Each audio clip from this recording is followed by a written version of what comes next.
के योग्य बस एक तू खुदा। कोई नहीं है सिंहासन के योग्य बस एक तू राजा। कोई नहीं है आदर के योग्य बस एक तू खुदा।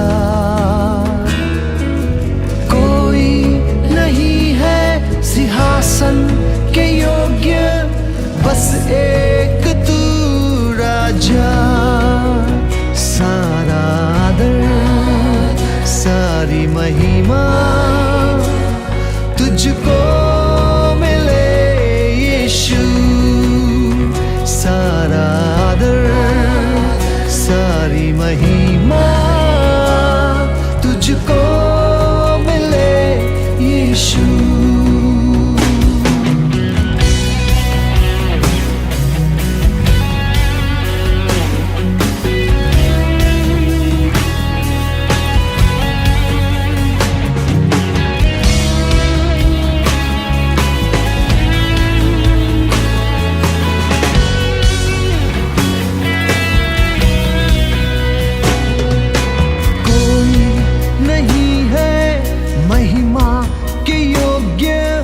बस एक तू यहोवा। कोई नहीं है वेदात पवित्र बस एक तू मसीहा। कोई नहीं है महिमा के योग्य बस एक तू यहोवा।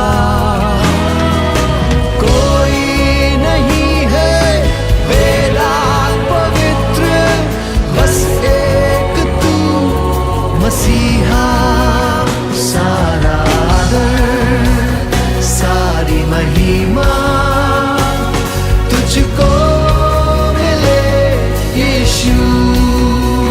सारा आदर सारी महिमा तुझको मिले यीशु। नाम यीशु का ऊंचा, नाम यीशु का ऊंचा, नाम यीशु का ऊंचा, नाम यीशु। नाम यीशु का ऊंचा, नाम यीशु का ऊंचा, नाम यीशु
प्रभु का आत्मा मुझ पर है, उसने मेरा अभिषेक किया।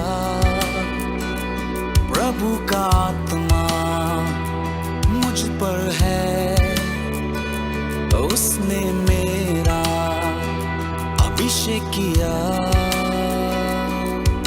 कि सुसमाचार में सुनाऊं, कि सुसमाचार में सुनाऊं। प्रभु का आत्मा मुझ पर है, उसने मेरा अभिषेक किया। प्रभु का आत्मा मुझ पर है, उसने मेरा अभिषेक किया। कि सुसमाचार में सुनाऊं, कि सुसमाचार में सुनाऊं।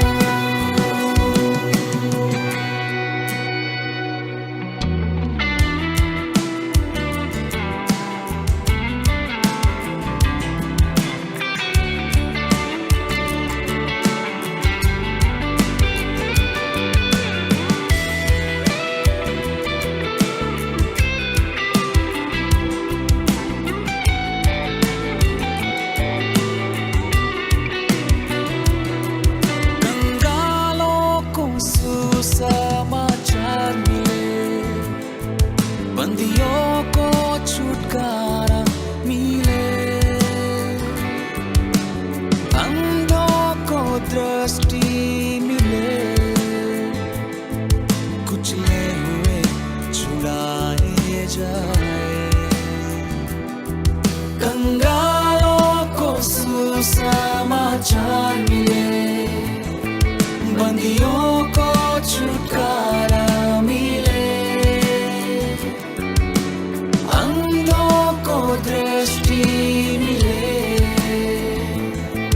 कुचले हुए छुड़ाए जाए।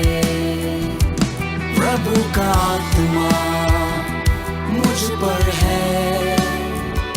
उसने मेरा अभिषेक किया। सुसमाचार में सुनाऊं, कि सुसमाचार में सुनाऊं।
किया। सुसमाचार में सुनाऊं, सुसमाचार में सुनाऊं, सुसमाचार में सुनाऊं।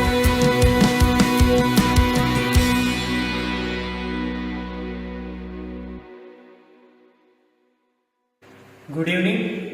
આજની આ ઓનલાઈન બાઇબલ સ્ટડીની અંદર હું આપ સર્વનો આવકાર કરું છું. ને આવકાર કરતા આનંદ તથા હર્ષની લાગણી અનુભવું છું. તે સાથે સાથે ખાસ માન્ય ધી રાઇટ બિશપ સિલ્વાન્સ ક્રિશ્ચન સાહેબનો આ સમય આભાર માનું છું કે તેઓ દ્વારા ખાસ મને આજની આ બાઇબલ સ્ટડીની અંદર આગેવાની આપવાની સુંદર તક પૂરી પાડવામાં આવી. તે માટે તેઓ સાહેબનો આભાર માનું છું અને સાથે સાથે આભાર માનું છું CNI ગુજરાત ડાયોસિસના તમામ અધિકારીગણનો કે મને યોગ્ય ગણીને આજની આ બાઇબલ સ્ટડીની અંદર આગેવાની આપવાની સુંદર તક તેઓ દ્વારા મને પૂરી પાડવામાં આવી છે. આવો આપણે બાઇબલ અભ્યાસની અંદર જોડાઈએ તે પહેલાં શરૂઆતની પ્રાર્થનામાં જોડાઈએ, પ્રાર્થના કરીએ. પવિત્ર પવિત્ર પવિત્ર અમારા આશ્ચર્ય અને જીવતા અને જાગતા ઈશ્વર પિતા, પવિત્ર છે સૈન્યનો દેવ યહોવા. એવું કહેતા હજારો અને લાખો સ્વર્ગીય દૂતો સ્વર્ગમાં જીવની સ્તુતિના નાદ રેલાવતા, કદી થાકતા નથી, વિશ્રામો લેતા નથી. એવા મહાન જીવંત ગૌરવાન ઈશ્વરની આ સંધ્યાની વેળાએ અમે સ્તુતિ કરીએ છીએ. સર્વમાન મહિમા સ્તુતિ ગૌરવને યોગ્ય એવા જીવંત ઈશ્વર તમે અમને મળ્યા છો, માટે પ્રભુજી અમે તમારી સ્તુતિ કરીએ છીએ. પ્રભુજી આજની આ ઓનલાઈન બાઇબલ સ્ટડીના સહભાગી તમે અમને બનાવ્યા છે, માટે તમારો આભાર માનીએ છીએ.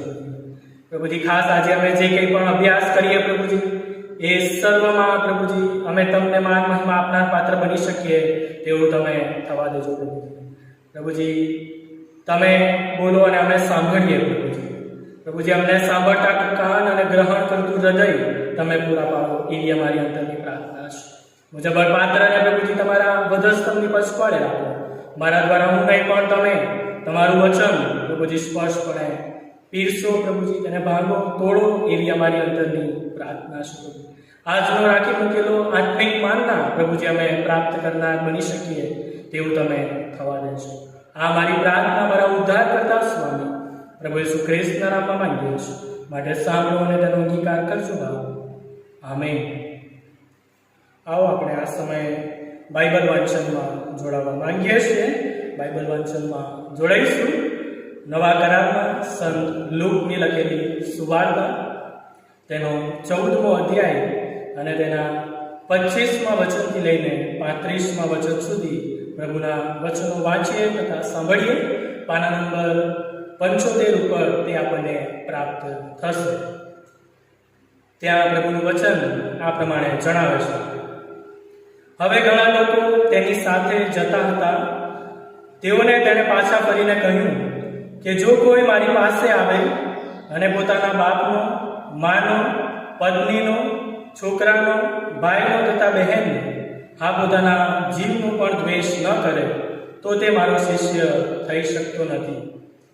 જે કોઈ પોતાનું વધસ્તંભ ઉંચકીને મારી પાછળ આવતો નથી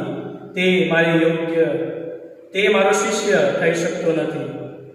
કેમ કે તમારામાં એવો કોણ છે કે જે બુરજ બાંધવા ચાહે પણ પહેલ વહેલા બેસીને ખર્ચ નહીં ગણે કે તે પૂરું કરવા જેટલું મારી પાસે છે કે નહીં?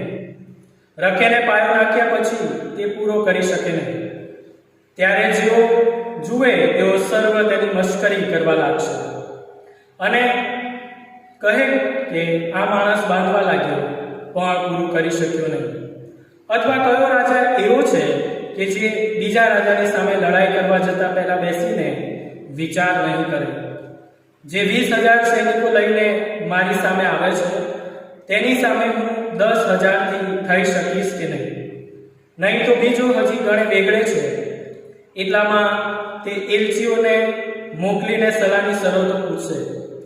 તે પ્રમાણે તમારામાંનો જો કોઈ પોતાની સર્વ વસ્તુઓનો ત્યાગ કરતો નથી તે મારો શિષ્ય થઈ શકતો નથી. મીઠું તો સારું છે, પરંતુ જો મીઠું પણ બેસ્વાદ વગરનું થયું હોય તો તે શાથી ખારું કરી શકાશે? ભોયને વાસ્તે અથવા ખેતરને વાસ્તે પણ તે યોગ્ય નથી. પણ માણસો તેને બહાર નાખી દે છે. જેને સાંભળવાને કાન છે તેણે સાંભળવું. આ પ્રભુના જીવંત વચનો છે. પ્રભુ તેના વંચાઈ ગયેલા વચનો પર આશીષ આપો. આમેન. આવો આપણે ટૂંકી પ્રાર્થનામાં જોડાઈએ અને ત્યારબાદ સંદેશામાં જોડાઈશું. પ્રાર્થનામાં જોડાઈએ, પ્રાર્થના કરીએ.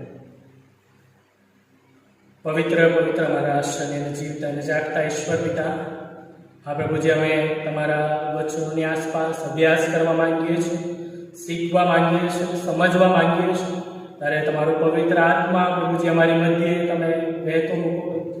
મારા દ્વારા હું નહીં પણ તમે તમારું વચન સ્પષ્ટપણે પોકારો. વચન તમારા છે, મર્મો તમારા છે. ત્યારે આ તમારા અદભુત પ્રગટીકરણને પ્રભુજી તમે અમારી સમક્ષ પ્રભુજી પ્રગટ કરો. પ્રભુજી બોલનાર પાત્ર અને સાંભળનાર પાત્ર પ્રભુજી અમે પ્રભુજી એ સર્વ શીખી શકીએ, સમજી શકીએ અને પ્રભુજી શીખીને સમજીને અમારા જીવનમાં એને ઉપયોગી બનાવી શકીએ એવું તમે થવા દેજો. તમે અમને સાંભળતા કાન આપો, ગ્રહણ કરતું હૃદય આપો. ફક્ત અમે સાંભળનાર ન બની રહીએ, પણ આ વચનોને અમારા જીવનમાં ગ્રહણ કરનાર, લાગુ કરનાર તમારા પ્રિય બાળકોને બની શકીએ તેવું તમે થવા દેજો. આ મારી પ્રાર્થના મારા ઉદ્ધાર કરતા સ્વામી પ્રભુ ઈસુ ખ્રિસ્તના નામમાં માંગીએ છીએ. માટે સાંભળો અને તેનો અંગીકાર કરશો બાળકો. આમેન. Good evening. આજની આ બાઇબલ સ્ટડીની અંદર ફરીને એકવાર હું આપ સર્વનો આવકાર કરું છું. આજે આપણે જે વિષય ઉપર વિચાર કરવા માંગીએ છીએ એ તો છે શિષ્યપણાની કિંમત, ધ કોસ્ટ ઓફ ડિસાઇપલશીપ. બાઇબલની અંદર તે આપણને લૂકની લખેલી સુવાર્તા તેનો 14મો અધ્યાય અને 25મા વચનથી લઈને 35મા વચન સુધી એ ટોપિક સંબંધી પ્રભુ ઈસુ ખ્રિસ્ત આપણને ત્યાં શિક્ષણ આપતા જોવા મળે છે. આજે આપણે જે જોવા માંગીએ છીએ તો કે ઈશ્વરના સાચા શિષ્યો બનવા માટે આપણે કઈ કઈ બાબતોને આપણા જીવનમાં ત્યાગ કરવાનો છે, અથવા આપણે કઈ કઈ બાબતોથી દૂર રહેવાનું છે, કઈ બાબતે ઈશ્વરના સાચા શિષ્ય બનીને આપણે તેમને કઈ કિંમત અથવા મૂલ્ય તેઓના શિષ્યો એટલે કે સાચા શિષ્યો બનીને આપવાનું છે, તે વિષયના પ્રકાશની અંદર આજે આપણે આ બાઇબલ સ્ટડીને જોવા માંગીએ છીએ. સૌપ્રથમ તો જે શાસ્ત્ર પાઠ આપણી સમક્ષ વાંચવામાં આવ્યો, લૂકની લખેલી સુવાર્તા તેનો 14મો અધ્યાય અને 25 થી 35 વચનો, તેની અંદર આપણે જો જોઈએ તો પ્રભુ ઈસુ ખ્રિસ્ત આ ફકરાની અંદર આપણને શિષ્યપણાની કિંમત સંબંધી લોકોને, એક મોટા જન સમુદાયને સંબોધતા ત્યાં એ જોવા મળે છે. જો તમે જોશો તો 14મા અધ્યાયની અંદર આગળની જે કલમો છે ને આગળના જે ફ્રેઝિસ છે એની અંદર પેરેબલ્સ આપીને એટલે દ્રષ્ટાંતો દ્વારા પ્રભુ ઈસુ ખ્રિસ્ત એ ઈશ્વરના રાજ્યની વાતોને આપણે જોઈએ છે કે લોકોને સમજાવતા હતા.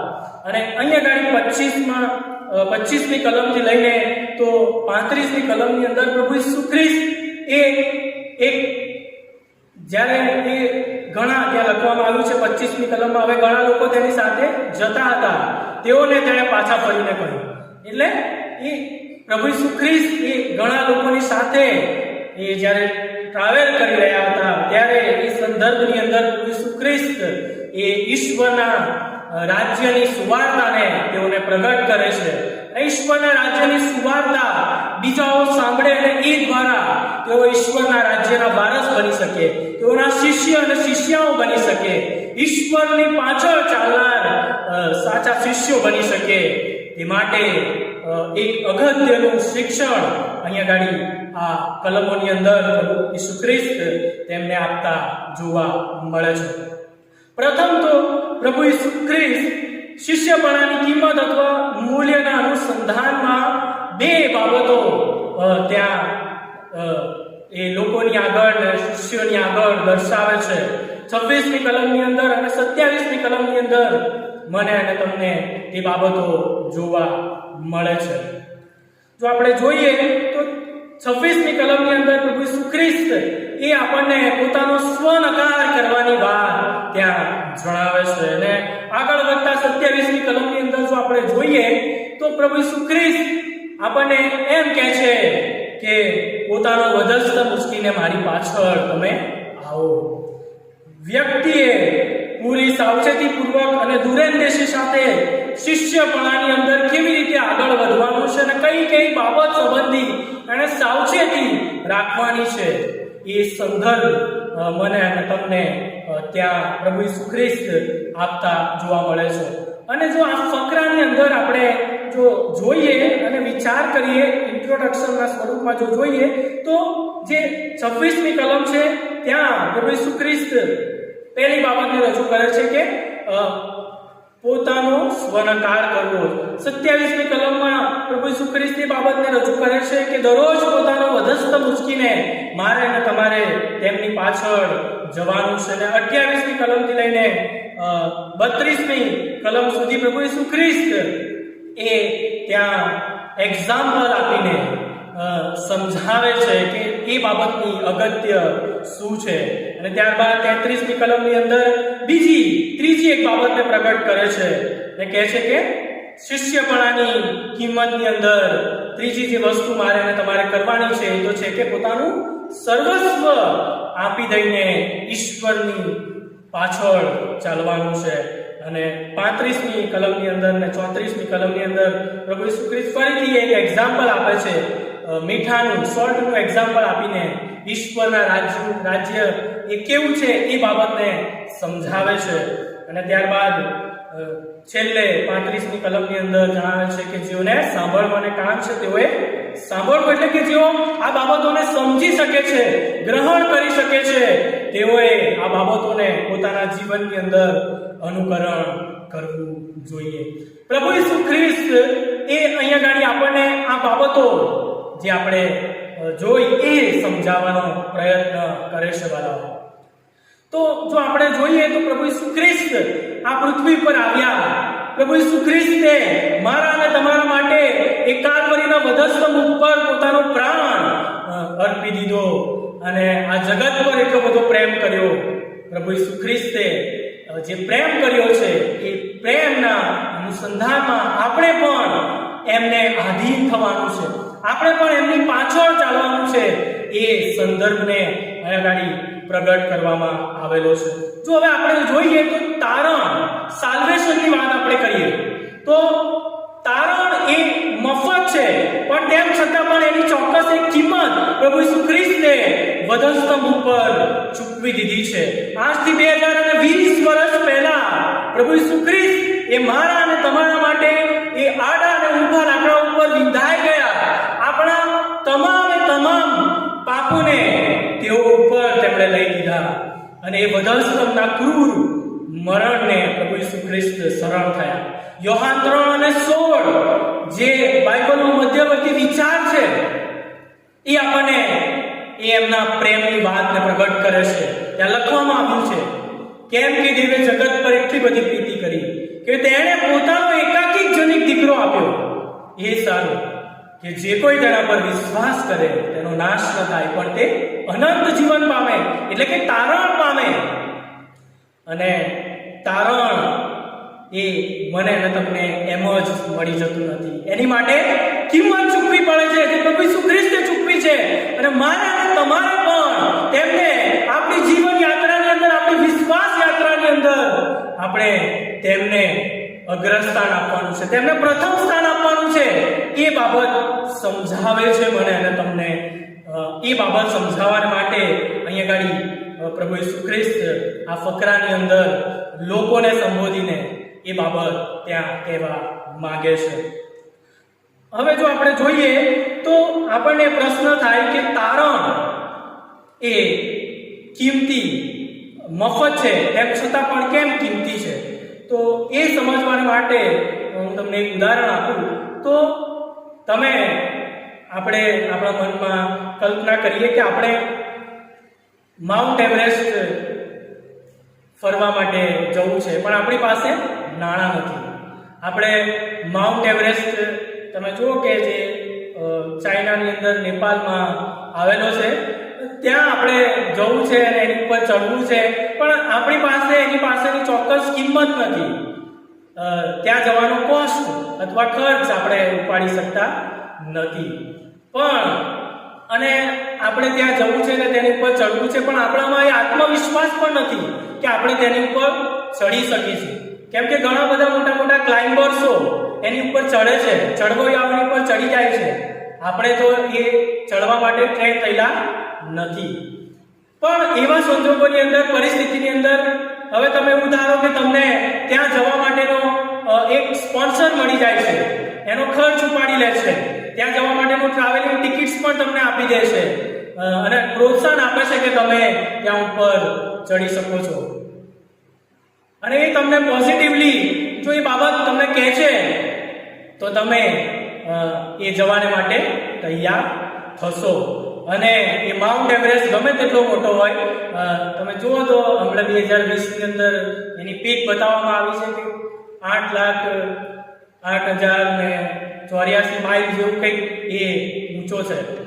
તો એટલું ઊંચી ચડવા માટે તમને કોઈ પ્રોત્સાહન આપે છે તો તમે એના માટે તૈયાર થાવ છો. કોઈ તમને પોઝિટિવલી કોઈ બાબત કરવા માટે કહે છે ત્યારે તમને આત્મબળ મળે છે, પ્રેરક બળ મળે છે. અને એવી જ રીતે વાલાઓ, જો આપણે જોઈએ તો પ્રભુ ઈસુ ખ્રિસ્તે મારા અને તમારા માટે એ કિંમત વધસ્તંભ ઉપર ચૂકવી છે. મને અને તમને પ્રભુ ઈસુ ખ્રિસ્તે એ પોઝિટિવલી એ બાબત આપી છે, એ નમૂનો આપ્યો છે, પ્રોત્સાહન પ્રભુ ઈસુ ખ્રિસ્તે મને અને તમને આપ્યું છે. અને આપણને એ અનંત જીવન સુધી, તારણ સુધી પહોંચવાનો માર્ગ પણ પ્રભુ ઈસુ ખ્રિસ્તે બતાવ્યો છે. ફક્ત અને ફક્ત આપણે એમના ઉપર વિશ્વાસ કરવાનો છે, અવિશ્વાસી બનવાનું નથી. પ્રભુએ મને અને તમને જે બાબત બતાવી છે એની અંદર મારે અને તમારે ફક્ત આગળ વધવાની જરૂર છે. આપણે ઈશ્વરની પાછળ ચાલવાની જે કિંમત છે એ ચૂકવવાની છે. એક શિષ્ય તરીકે, પ્રભુના પસંદ કરેલા વ્યક્તિઓ તરીકે આપણે તેમાં આગળ વધવાનું છે. તો અહીંયા ગાડી પ્રભુ ઈસુ ખ્રિસ્ત એ પહેલી બાબત મને અને તમને કરવાને માટે જણાવે છે. 26મી કલમની અંદર તે આપણને જોવા મળે છે.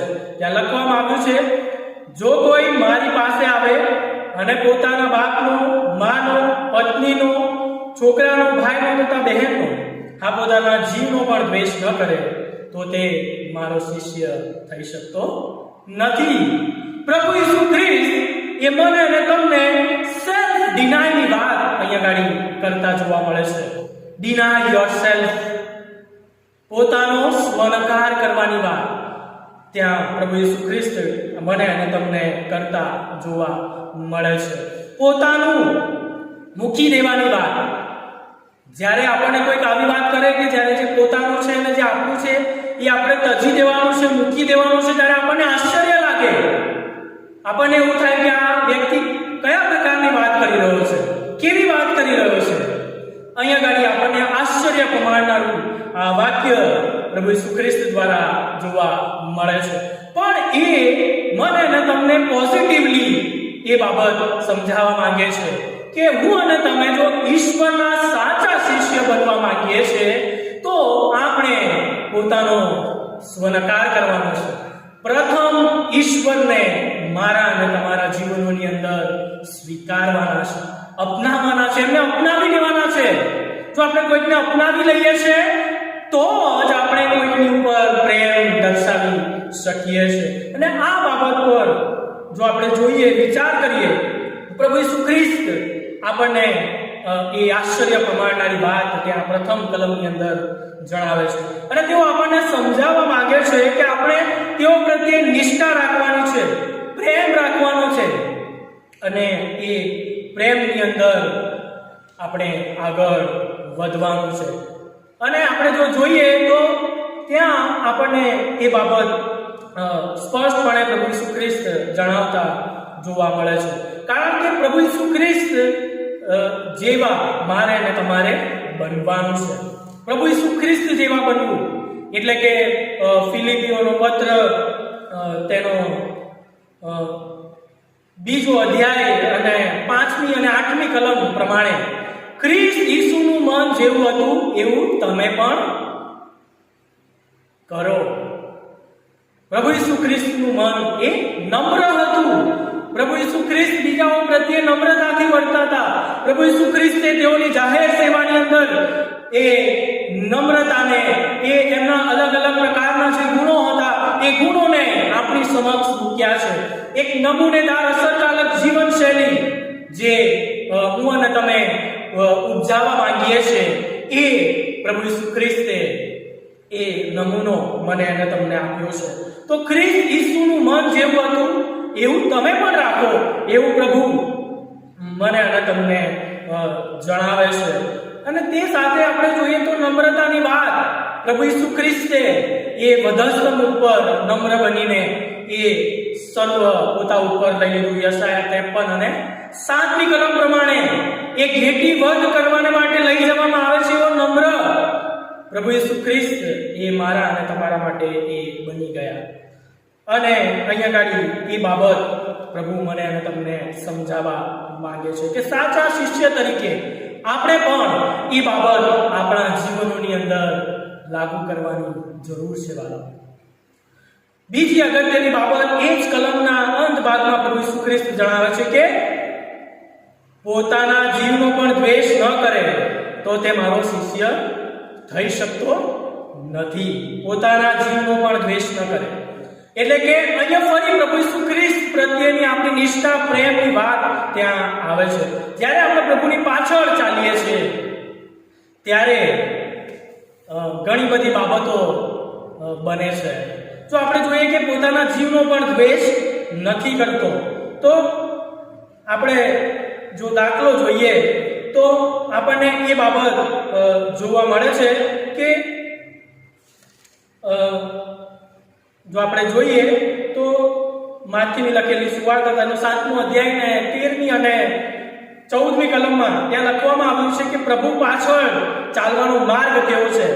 તમે સાંકડે બારણેથી માહે બેસો, કેમ કે જે માર્ગ નાશમાં પહોંચાડે છે તે ચોડો છે ને તેનું બહારનું પણ પહોળું છે ને ઘણા લોકો તેમાં થઈને બેસે છે. 14મી કલમ, કેમ કે જે માર્ગ જીવનમાં પહોંચાડે છે તે સાંકડો છે અને તેનું બહારનું સાંકડું છે અને જેઓ તે જડે છે તે થોડા જ છે.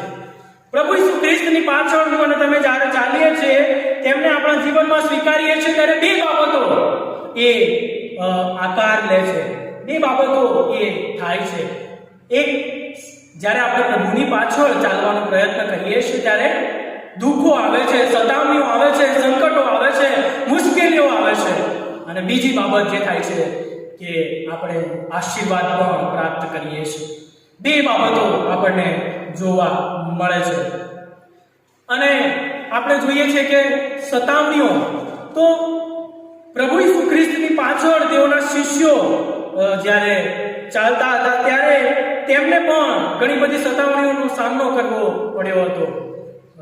તિમોથીનો બીજો પત્ર તેનો 3જો અધ્યાય 12મી કલમ જણાવે છે, જેઓ ખ્રિસ્ત ઈસુમાં ભક્તિભાવથી ચાલવા ઈચ્છે છે તેઓ સગળા પણ સતાવણી થશે જ. પ્રભુનું વચન એમ કહે છે. જ્યારે આપણે ખ્રિસ્તનો માર્ગ પસંદ કરીએ છીએ ત્યારે તે અઘરો છે, પણ પ્રભુ ઈસુ ખ્રિસ્ત આપણને નેગેટિવ એટલે કે એ નકારાત્મક બાબતની સાથે હકારાત્મક પોઝિટિવ આશીર્વાદોની વાત પણ ત્યાં કરે છે. પોતાનો સ્વ નકાર કરવાની વાત, પોતાને ઈશ્વરને અર્પી દેવાની વાત પણ એ આપણને બેનિફિશિયલ છે, ફાયદાકારક છે. એ બાબત પણ ત્યાં પ્રભુ ઈસુ ખ્રિસ્ત મને અને તમને સમજાવતા જોવા મળે છે. સામાન્ય રીતે જ્યારે આપણે ઈશ્વરને અનુસરીએ છીએ ત્યારે તેઓ આપણને આપણા હૃદયની ઈચ્છાઓ પ્રમાણે આપે પણ છે, આશીર્વાદો પણ મળે છે. ગીત શાસ્ત્રનું પુસ્તક તેનો 27મો અધ્યાય ને 4મી કલમ, તે તારા હૃદયની ઈચ્છા પ્રમાણે તને આપો. હૃદયની ઈચ્છા પ્રમાણે પ્રભુ આપે છે મને અને તમને ભરપૂરી જીવનનો આશીષ, આનંદ પ્રભુ ઈસુ ખ્રિસ્ત પ્રમાણે છે જ્યારે હું અને તમે તેમની પાછળ ચાલીએ છીએ. તેઓ આપણને આનંદથી ભરપૂર કરે છે. ગીત શાસ્ત્ર 16 અને 11મી કલમ પ્રમાણે આનંદથી ભરપૂર કરે છે, આશીર્વાદોથી મને અને તમને ભરપૂર કરે છે. એટલે આ બે બાબતો હું અને તમે જ્યારે ઈશ્વરની પાછળ ચાલીએ છીએ ત્યારે તે બનતી મને અને તમને જોવા મળે છે. માથેની લખેલી સુવાર્તા તેનો 10મો અધ્યાય અને 27મી કલમની અંદર મને અને તમને એ બાબત જોવા મળે છે. ત્યાં લખવામાં આવ્યું છે, માથેની લખેલી સુવાર્તા તેનો 10મો અધ્યાય અને 27મી કલમ, હું તમને અંધારામાં જે કહું છું તે તમે અજવાળામાં કહો, અને તમે કાને જે સાંભળો છો તે ધાબા ઉપરથી પ્રગટ કરો. પ્રભુ ઈસુ ખ્રિસ્ત મને અને તમને એ બાબત જણાવે છે. અને તે સાથે માથેની લખેલી સુવાર્તા તેનો 10મો અધ્યાય અને 37મી કલમની અંદર પ્રભુ આ પ્રમાણે જણાવે છે. આ 26મી કલમના અનુસંધાનમાં જો આપણે જોઈએ તો ત્યાં કહે છે, મારા કરતા જે બાપ અથવા મા પર વધતી પ્રીતિ કરે છે તે મારે યોગ્ય નથી, અને દીકરા કે દીકરી પર જે મારા કરતા વધતી પ્રીતિ કરે છે તે મારે યોગ્ય નથી. અને પ્રભુ ઈસુ ખ્રિસ્ત કહે છે કે પોતાનો વધસ્ત મૂકીને મારી પાછળ જે આવતો નથી તે મારો શિષ્ય થઈ શકતો નથી. પ્રભુનું અદ્ભુત વચન વાલાઓ મને અને તમને જોવા મળે છે. અને માટે જ આપણે ખ્રિસ્તની પાછળ ચાલનારા તેઓના સાચા શિષ્યો અને શિષ્યાઓ બનવાની ખૂબ જ અગત્યની જરૂર છે. તાકીદની એ જરૂર મને અને તમને પ્રભુ ઈસુ ખ્રિસ્ત ત્યાં દર્શાવે છે. અને ત્યાં એ લોકોને પણ, જે લોકોને પ્રભુ ઈસુ ખ્રિસ્ત સંબોધતા હતા ચાલતા એ લોકોને પણ પ્રભુના રાજ્યને માટે પ્રભુ ઈસુ ખ્રિસ્ત એ તૈયાર કરે છે. પોતાનો સ્વનકાર કરવાની વાત, પહેલી બાબત પોઝિટિવલી આપણે એને જોઈ ગયા.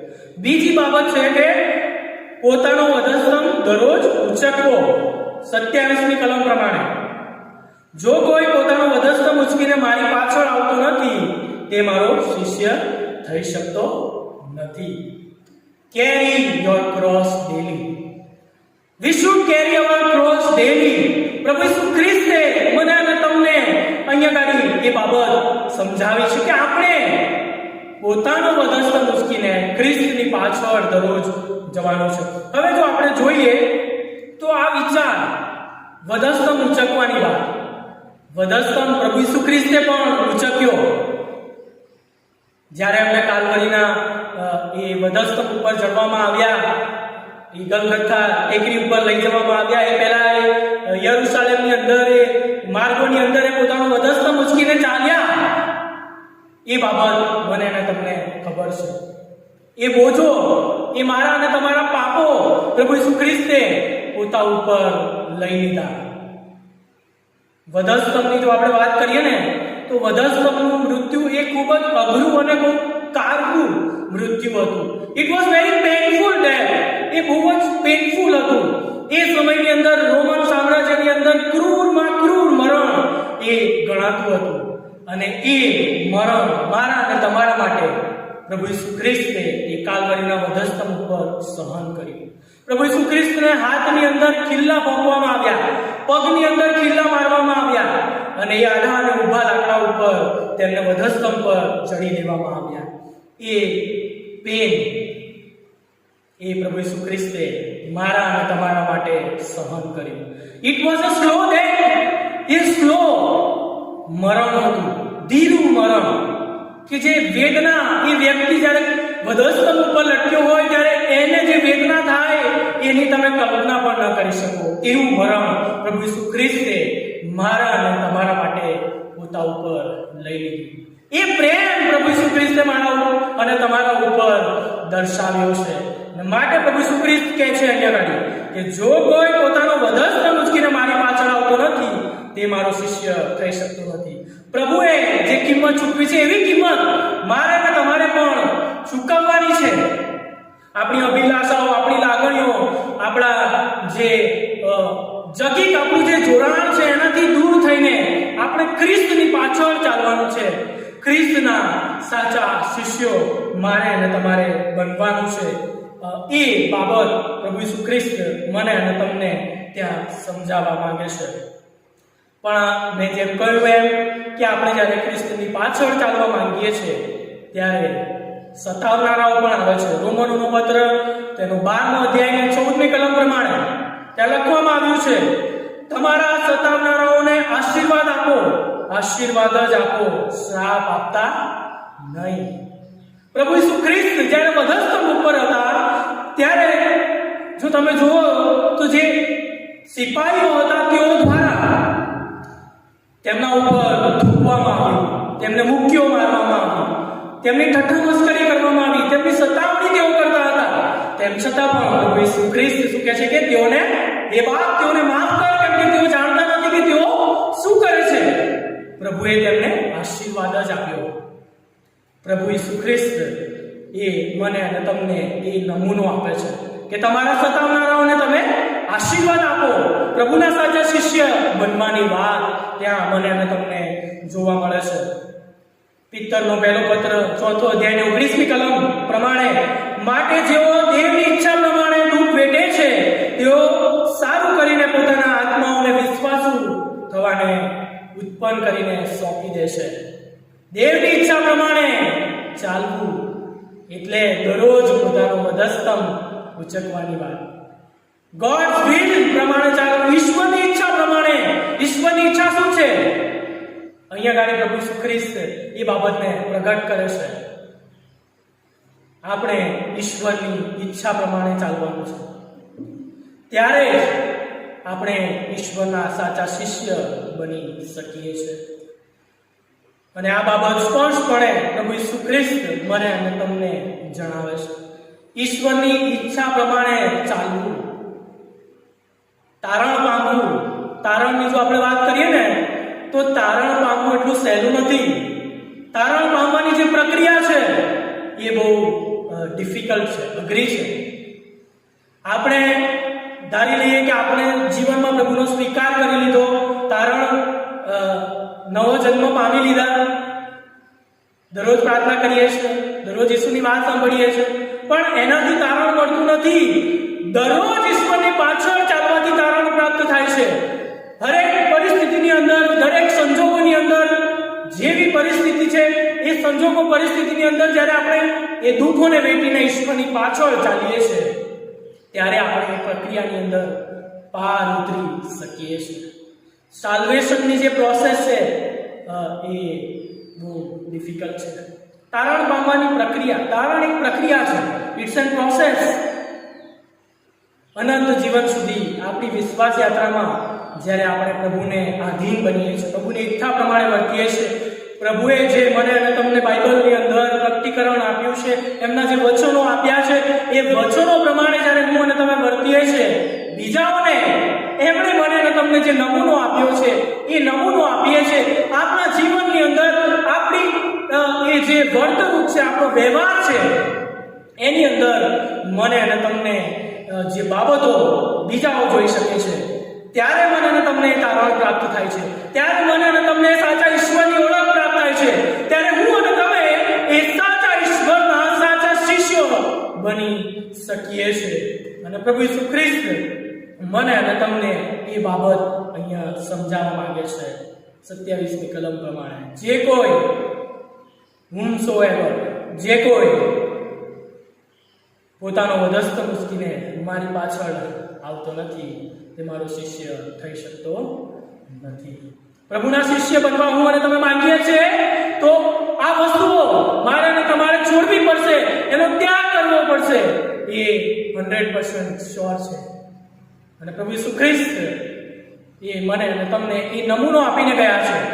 એ મનુષ્ય તરીકે આવ્યા, અહીંયા રહ્યા, આપણી સાથે વસ્યા. એ 3.5 વર્ષની તેમની સેવા દરમિયાન એમણે મને અને તમને એ નમૂનો આપ્યો છે. એક મનુષ્ય એ વસ્તુ કરી શકે છે. It is not impossible, it is possible for us to do. Be Christ like.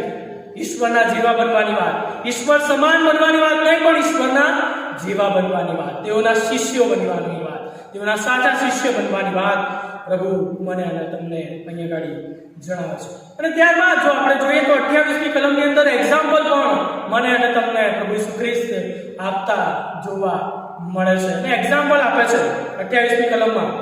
કેમ કે તમારામાં એવો કોણ છે કે જે બુરજ બાંધવા ચાહે પણ પહેલ વહેલા બેસીને ખર્ચ નહીં ગણે કે તે પૂરો કરવા જેટલું મારી પાસે છે કે નહીં. રખીને લોકો આવીને પૂછે અને કામ અટકી જાય અને હું શરમમાં મુકાવ, ત્યાં એ બાબત જણાવવામાં આવે છે. આપણે પણ જ્યારે કોઈ કામને હાથ પર લઈએ છીએ ત્યારે એ વિશે વિચાર કરીએ છીએ, પ્લાનિંગ કરીએ છીએ, એનું એસ્ટિમેટ કાઢીએ છીએ. ઘરની અંદર પણ જો આપણે કોઈ એસેટ વસાવવાની હોય તો પ્લાનિંગની જરૂર પડે છે. અહીંયા ગાડી એક્ઝામ્પલ આપે છે કે બુરજ બાંધવા જ્યારે બેસીએ, ઘર બાંધવા જ્યારે બેસીએ ત્યારે શું આપણે વિચાર નહીં કરીએ? તો આપણી જીવન યાત્રાની અંદર આપણે જ્યારે પ્રભુની પાછળ ચાલવાના છીએ, પ્રભુની જે યોજના છે, ઈચ્છા પ્રમાણે આપણે વર્તવાનું છે, તો એના માટે કેટલા બધા ઓર્ગેનાઇઝ કરવાની વાત, પ્લાન કરવાની વાત આવે છે. દરરોજ મારે અને તમારે ઈશ્વરની પાછળ ચાલવાનું છે, તો દરરોજ આપણે ઈશ્વરના વચનોની અંદર રહેવાની વાત છે, બાઇબલ સ્ટડી કરવાની વાત, જે આપણે અત્યારે કરી રહ્યા છે. પ્રભુની સાથે એક થવાની વાત, પ્રાર્થનામાં એક થવાની વાત, પ્રભુની જે સંગતો ખ્રિસ્તી વ્યક્તિઓ તરીકે આપણે પ્રાપ્ત કરીએ છીએ, સંગતોમાં રહેવાની વાત, પ્રભુના મંદિરના, પ્રભુના ઘરની અંદર આવવાની વાત, દરરોજ પોતાનો વધસ્ત મૂકીને પ્રભુની પાછળ ચાલવું, એ છે. ફક્ત એક્ટિવિટીઝ કરવી નહીં, પણ આત્મિક રીતે ઈશ્વરનો પોતાના જીવનમાં અનુભવ કરવો. કેમ કે પ્રભુનું વચન કહે છે કે તમારું શરીર એ દેવનું મંદિર છે, જેમાં દેવનો આત્મા વસે છે.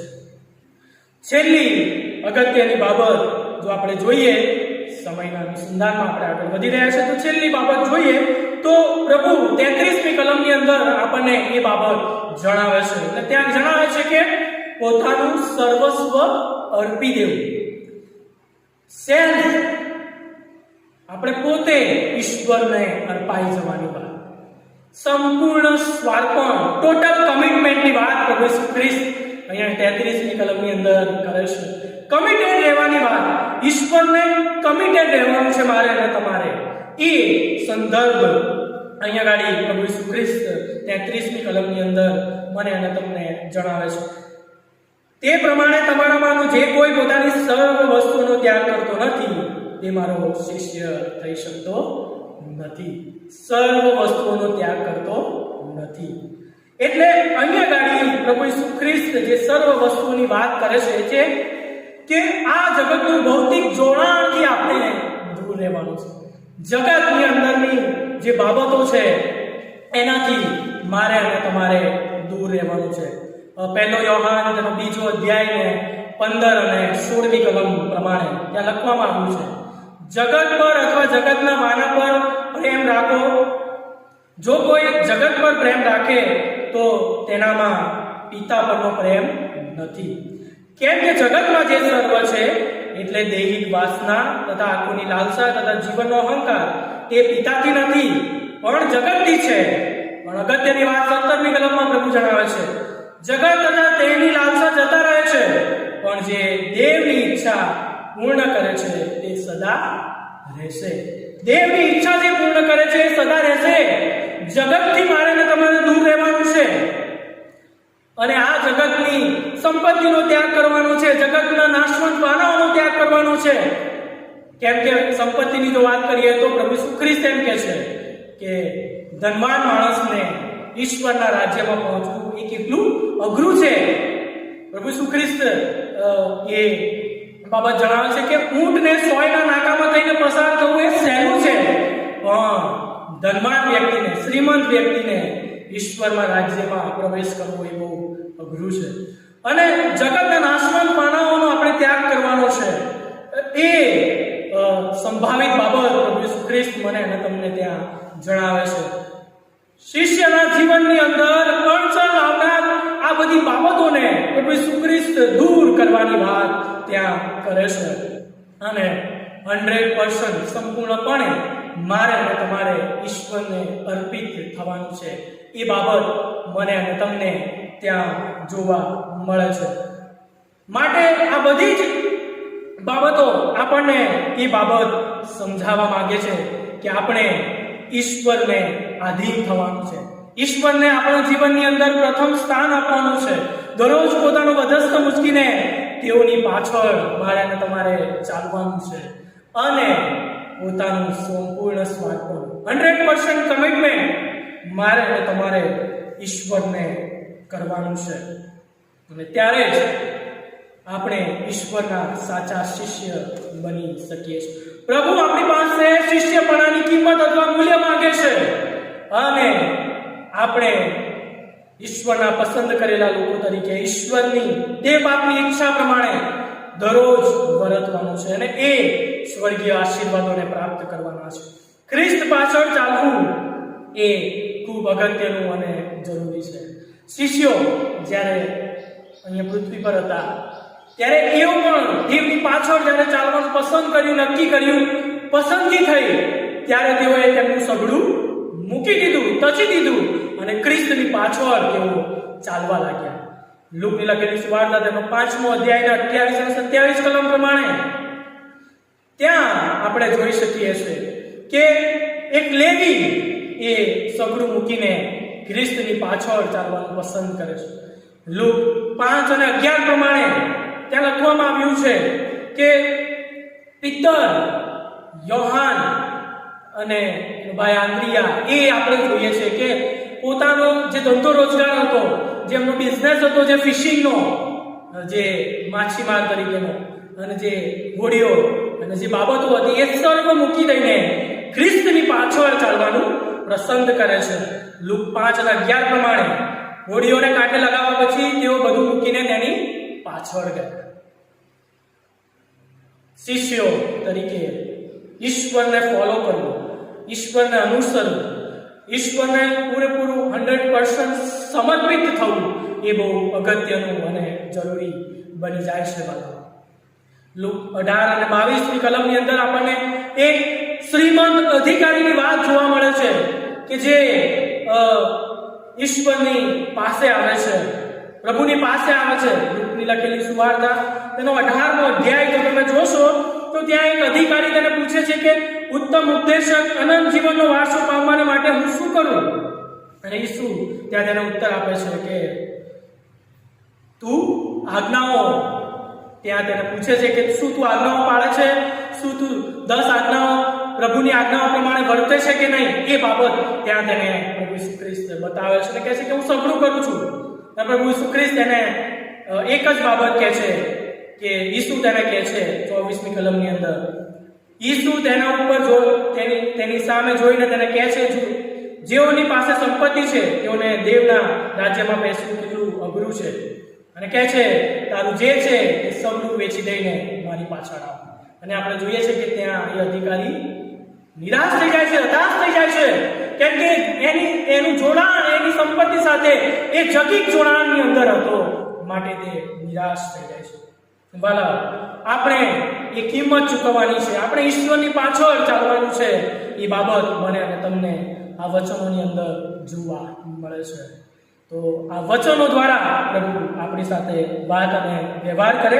પ્રભુ ઈસુ ખ્રિસ્તે જે બાબતો આપણે જોઈ ગયા, પ્રથમ બાબત હતી પોતાનો સ્વનકાર કરવો, બીજી બાબત હતી પોતાનો વધસ્તંભ દરરોજ ઉચકીને ઈશ્વરની પાછળ ચાલવું, ત્રીજી બાબત હતી કે પોતાનું સંપૂર્ણ સ્વાર્પણ ઈશ્વરને કરવું. અને જો આપણે આમ કરીએ છીએ તો પ્રભુના સાચા શિષ્ય હું અને તમે બની શકીએ છીએ. પ્રભુ એ લોકોને સંબોધીને ઈશ્વરના રાજ્યને માટે તૈયાર કરતા હતા અને એવી જ રીતે આજે પણ આ વચનો દ્વારા એ બાબત પ્રભુ તમને મને સંબોધી રહ્યા છે. તો આપણે આ બાબતો સંબંધી વિચાર કરવાની જરૂર છે. આવો આપણે આપણી આંખો બંધ કરીએ, પ્રાર્થનામાં જોડાઈએ અને પોતાની જાતને પ્રશ્ન પૂછીએ, શું એવી કોઈ બાબત છે મારા જીવનમાં કે જે મને ખ્રિસ્તથી દૂર લઈ જાય છે, તેઓની પાછળ ચાલતા મને અટકાવે છે? જો એવી કોઈ બાબત મારા અને તમારામાં છે તો આપણે આજે જ આપણા પાપોની કબૂલાત કરીએ, ખ્રિસ્તની પાછળ ચાલનાર બનીએ, પોતાનો સ્વનકાર કરીને ઈશ્વરે જે મારા અને તમારા ઉપર પ્રેમ દર્શાવ્યો છે એ પ્રેમને લીધે આપણે તેમની પાછળ ચાલનાર બનીએ. શું આપણે પોતે તેઓને ખ્રિસ્ત તરફ આવતા અટકાવીએ છીએ? શું આપણે આપણી પોતાની જાતને ખ્રિસ્ત તરફ લઈ જતા અટકીએ છીએ? તો આપણે વિચાર કરીએ, આપણે આપણા જીવનમાં પ્રભુને પ્રથમ સ્થાન આપીએ છીએ કે નહીં, એ બાબતો પર આપણે વિચાર કરીએ. આવો આપણે પ્રાર્થનામાં જોડાઈએ, પ્રાર્થના કરીએ. અતિ ઉચ્ચ અને ઉન્નત રાજ્યસન ઉપર બિરાજમાન અમારા જીવંત કૃપાળુ પ્રેમી પ્રભુજી, પ્રભુજી આજનો આ અદ્ભુત સમય પ્રભુજી તમે અમને આપ્યો, જ્યાં પ્રભુજી અમે તમારા વચનોનું મનન કરી શક્યા, તમે અમને બોધ આપ્યો ને પ્રભુજી અમે સાંભળ્યું. આ પ્રભુજી અમે ફક્ત સાંભળનાર ન બની રહીએ, કેમ કે પ્રભુજી લોકની લખેલી સુવાર્તા તેનો 14મો અધ્યાય ને 35મી કલમનો છેલ્લો ભાગ એમ કહે છે કે જેઓને સાંભળવાને કાન છે તેઓએ સાંભળવું. હા પ્રભુજી, અમે ફક્ત સાંભળનાર ન બની રહીએ, પણ આ વચનોને અમારા જીવનમાં ગ્રહણ કરનાર, લાગુ કરનાર તમારા પ્રિય બાળકો બની શકીએ તેવું તમે થવા દેજો.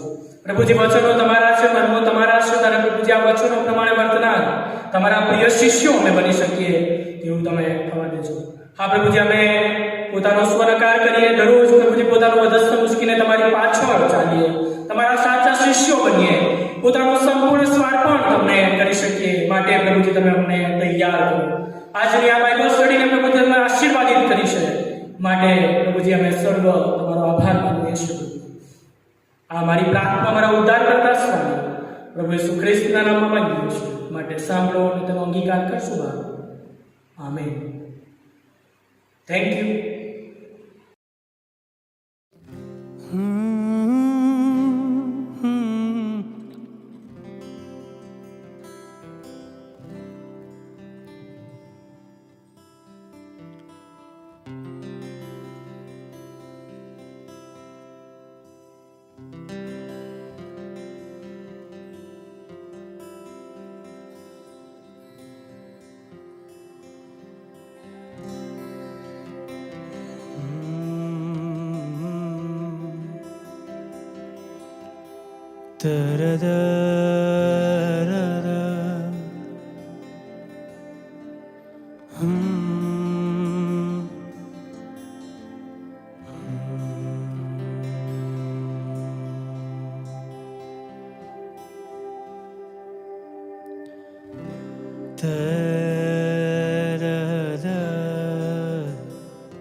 सर्वोच्च तू पवित्र है तू, परम पवित्र यीशु राजा, सर्वोच्च तू पवित्र है तू, परम पवित्र यीशु राजा,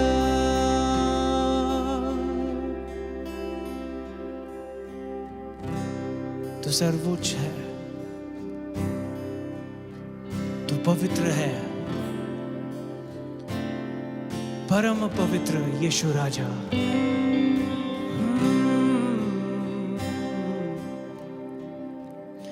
सर्वोच्च तू पवित्र है तू, परम पवित्र यीशु राजा, सर्वोच्च तू पवित्र है तू, परम पवित्र यीशु राजा, स्तुति प्रशंसा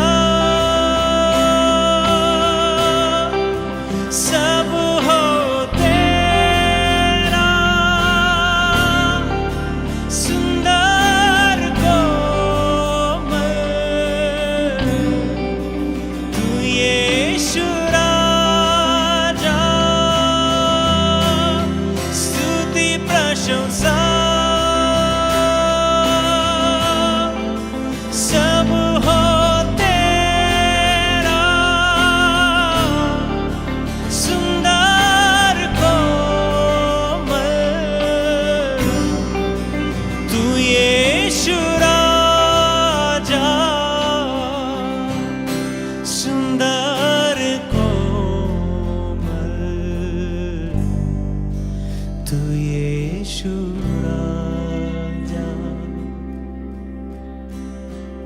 प्रभु जितना सामर्थ्य से भरा हुआ है, जितना न्यायी परमेश्वर तू है, उतना ही प्रेम से भरा हुआ तू है।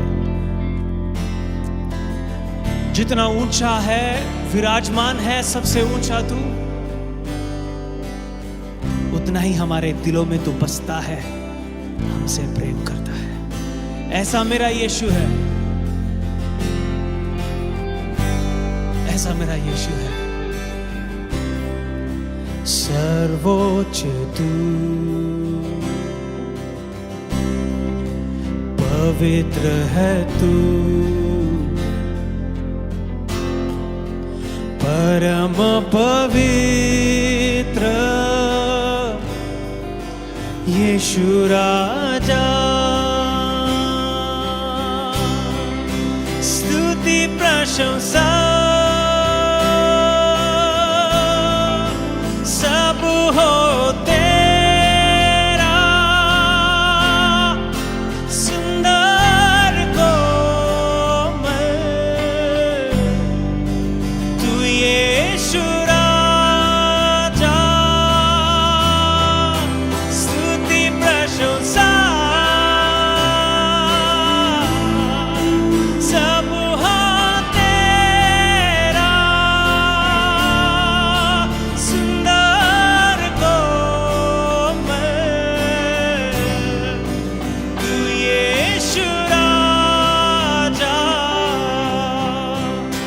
सुंदर कोमल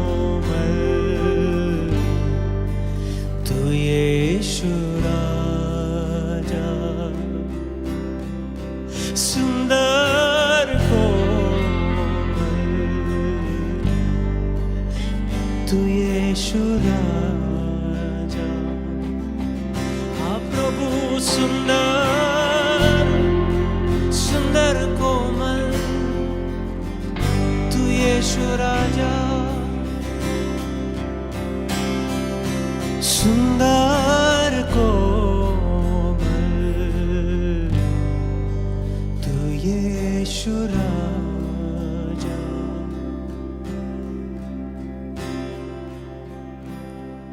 तू राजा है, तू प्रभु है, महिमा से भरा हुआ है। Come on, sing it with me. तू राजा है, तू राजा है, तू प्रभु है, महिमा से भरा हुआ, महिमा से भरा हुआ है। Once again, तू राजा है, तू प्रभु है, महिमा से भरा हुआ है। Once again,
तेरी आराधना,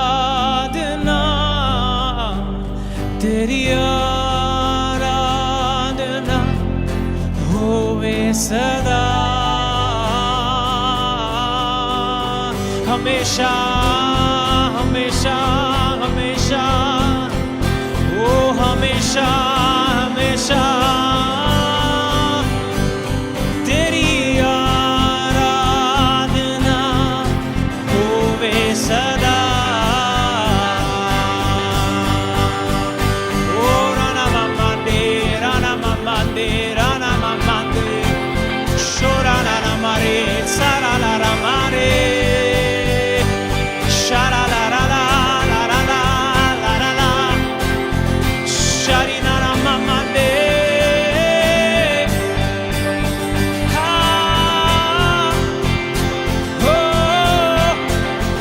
तेरी आराधना होवे सदा।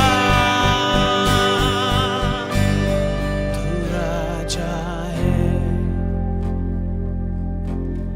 तू प्रभु है,